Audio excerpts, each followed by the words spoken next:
cut for the firefighters of close to 40%. It's going to be devastating, not just to the men and women that I represent, that are out here to protect your families and the citizens that you're responsible for, but it's going to be devastating to the citizens themselves. It's impossible for a fire force of our size to be able to absorb these kinds of cuts without having severe consequences for the services that we provide. You're all aware.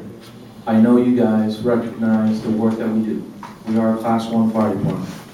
In spite of the fact that we're the only fire department in all of South Florida that dares to ride a fire truck with 3 persons instead of 4.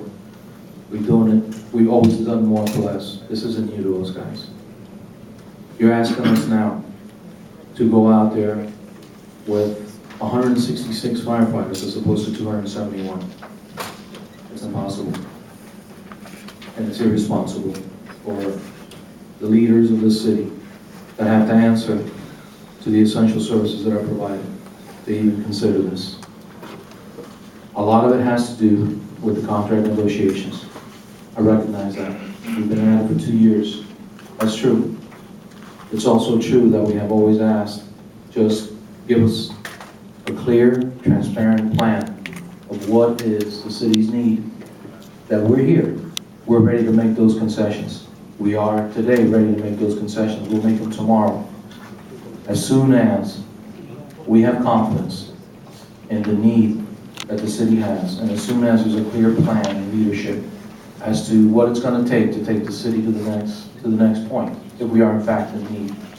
And as soon as we're told what our share of the burden is, and we're ready to make those concessions.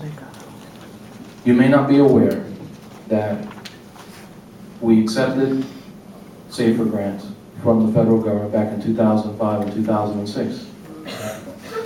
We have been close to violating that grants on several occasions in the past 5 years.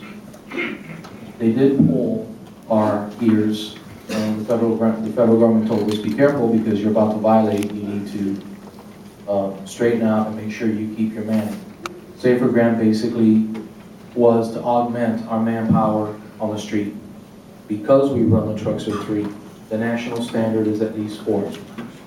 The city entered into this contract agreement, and that was to be able to provide more firefighters, and our number is 271. Right now, the budget is represented to start at 247. Then there's going to be an additional possible cut on December 1st and another 35 firefighters, and another 35 firefighters by March 1st. If we default on that SAFER grant, the city's going to have to come up with almost another $2 million. So not only are the citizens going to pay for lack of services, but we're going to find ourselves in debt once again. So I'm here to ask you today that you reconsider this operating budget as it is proposed before you today, and try and come to terms with how many firefighters do we really need in the street.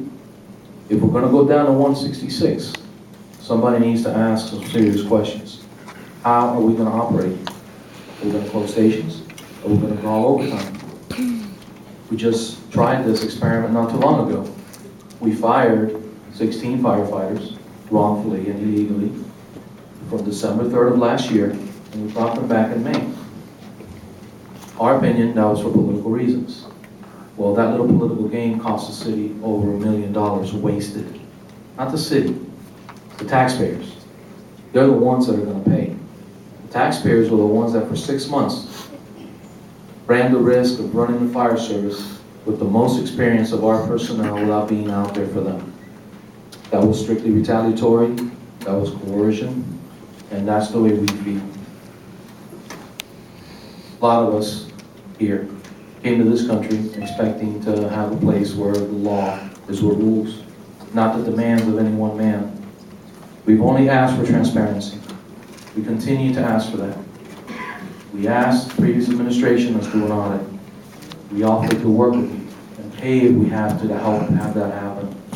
I came before this administration and asked the same thing, and we were denied. we have a lot of questions. This budget that we currently have before us, like previous budgets, has errors and omissions in them. And we have great concern over the documents that you have before you. I want you to recall that back in May, while we were going through negotiations, all three unions, city administrators swore under oath that there was going to be a $5.8 million deficit at the end of last fiscal year. That's by September 30th of 2010. Under oath, city went on the record and said there will be a deficit. Just to have several months later, the city certified audit financial report come out with a $19 million surplus. Then we've had testimony at press conferences where we've had a deficit.